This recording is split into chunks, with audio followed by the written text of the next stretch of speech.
Hi beautiful! Thanks so much for joining me today for another video. I'm super happy to share this one with you because I've been thinking about this a lot and I have been writing down my list and now you finally get to hear it. So this is my favorite books of 2021 book wrap-up video. Yeah, the book wrap-up video. Now all of these books I would 100% read again to experience the story all over again. And that's really what makes a book for me, is wanting to go back and reread the story. So yeah, if you haven't read any of these, I definitely recommend that you do, but I'll tell you a little bit about what each story is about to see if it's even something that would gauge your interest and something you would enjoy. Now, out of all years, this year I have read the most books I've ever read in my entire life. I made it a goal 4 months back to start reading a lot more, so I did. There was one book in particular that really started me down a rabbit hole of a new genre and new stories that I just wanted to experience, and that is going to be the first one on my list. And it is none other than The Secret History. This book, oh my gosh, I would give anything to read this for the first time again. I'm actually in the middle of rereading it for a second time because once you read it, you pick up on different things you didn't pick up on before. So this is definitely hands down #1 read of 2021.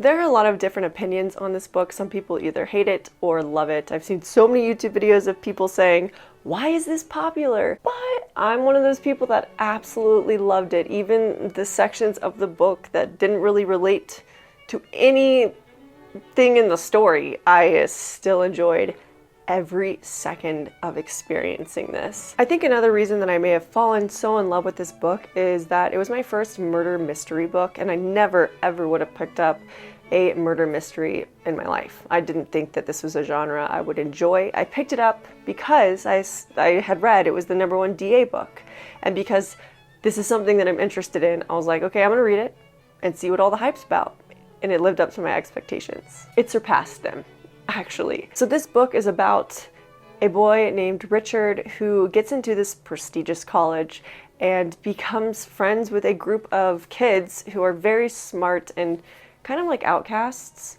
but he wants to be friends with them. But they end up killing their friend, and you find out right in the beginning that Bunny is dead. And then as you're reading through the book, you're figuring out why he's dead and why they killed him. So my first murder mystery, and the first book I've ever read where they gave away the entire story right in the beginning. But it made it so exciting to read because you know what's going to happen and you just want to keep reading and reading and reading because you're just waiting to see and figure out why they did this. And I just loved this setup of these pretentious, smart kids and these kids that wear tweed trench coats and nice shoes and have lots of money. I just love it. I don't know what to say. I just love reading about that.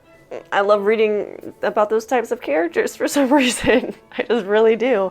After I read this book, I was on the hunt for a lot more books with this similar vibe. So the next book that I discovered was The Atlas Six by Olivia Blake. This book was super overhyped on TikTok, and again, it lived up to my expectations. I loved this book.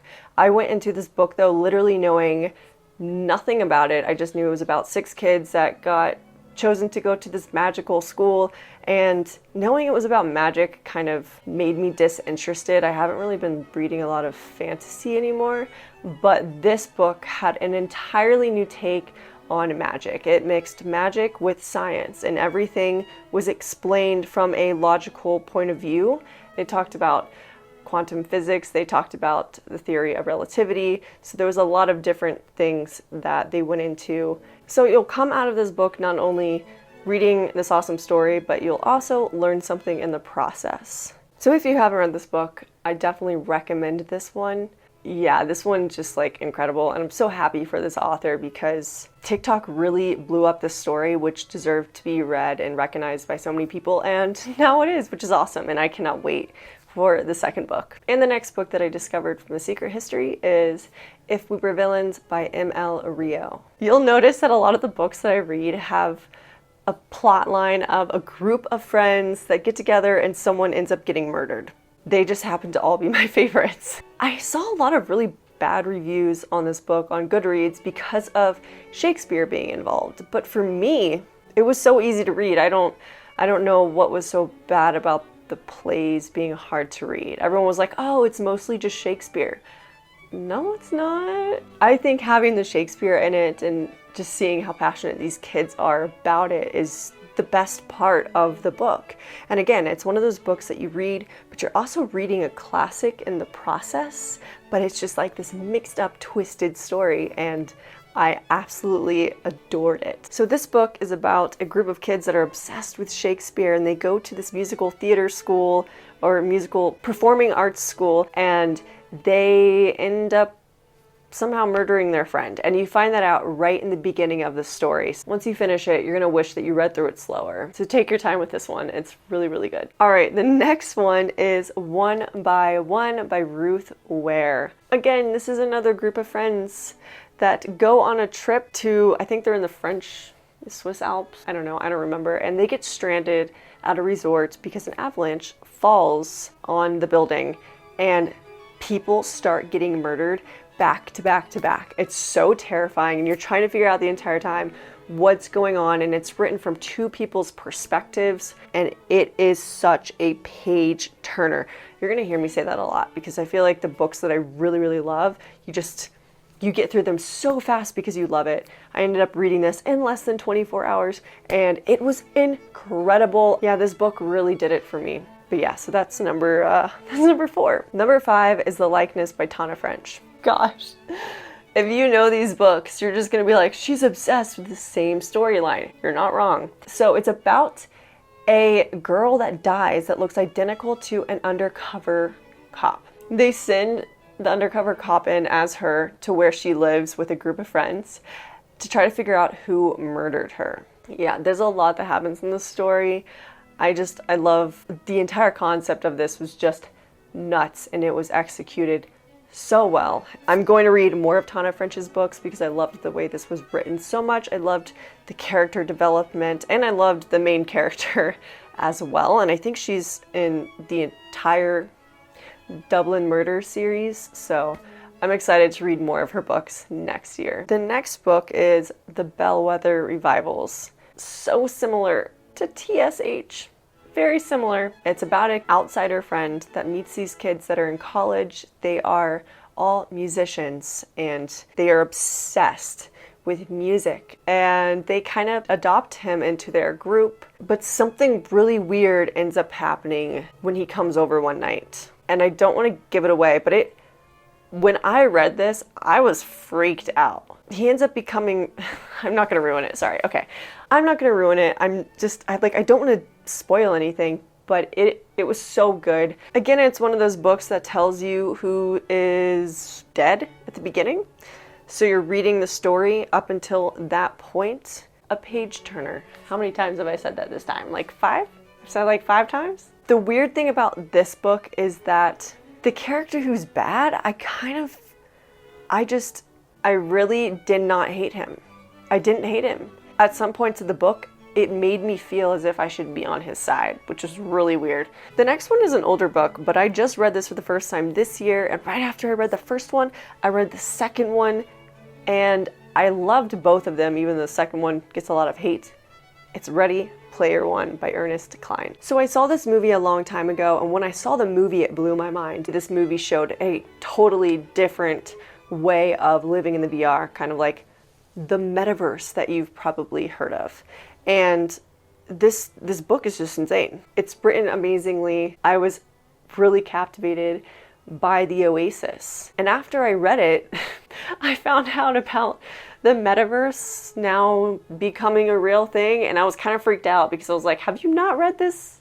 Do you not know how these books end? This is not good. I'm pretty sure that the Facebook guy just read Ready Player One and he was like, I'm gonna recreate this in real life. And it just kind of shows a future that is definitely realistic at this point. And it's so interesting to read books that are fictional but are slowly becoming more nonfiction. Like The Martian, for instance. You think that's fiction, but then now we're trying to make Mars habitable. So yeah, it's really crazy to read about, but I really love reading people's predictions for our future because it's kind of like the things slowly end up happening and nothing is impossible. The next one is wait, before I get to this one, I'm gonna go to the classics first so I can go into this one next so it makes more sense, because it's not going to make sense without me mentioning the classics.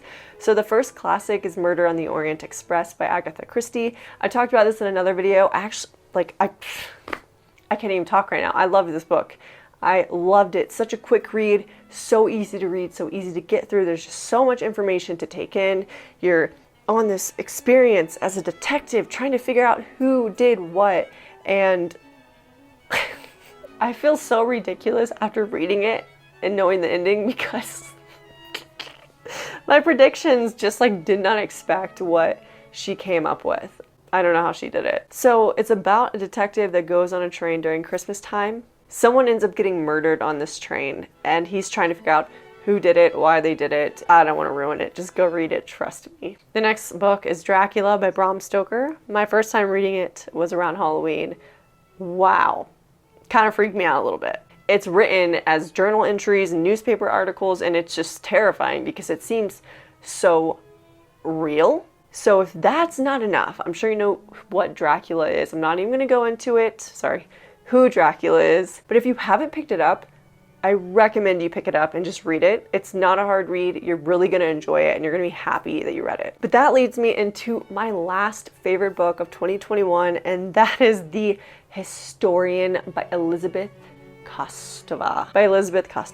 This book ended up being my favorite because I read Dracula first. So don't read this unless you've read Dracula. It will make so much more sense if you've read that first and then you read this. So it's based far in the future after the whole Dracula story has taken place, and it just adds more to the story and it's even more terrifying. I can't really explain it.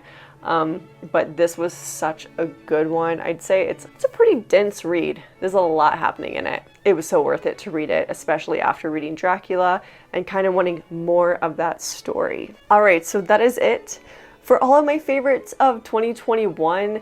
I definitely plan on reading a lot more next year, so I think I'll have more diverse genres. I'm super excited for next year's reads. Hopefully you go ahead and pick up one of these. I promise you won't regret it. And if you do end up reading one, definitely let me know. I would love to chat with you about the stories, and drop below your favorite books of 2021. Please, I need more book recommendations because I'm always just I don't know what to read next. But anyways, that's it for this video. Thanks so much for being here, and I'll see you guys in the next one. Bye!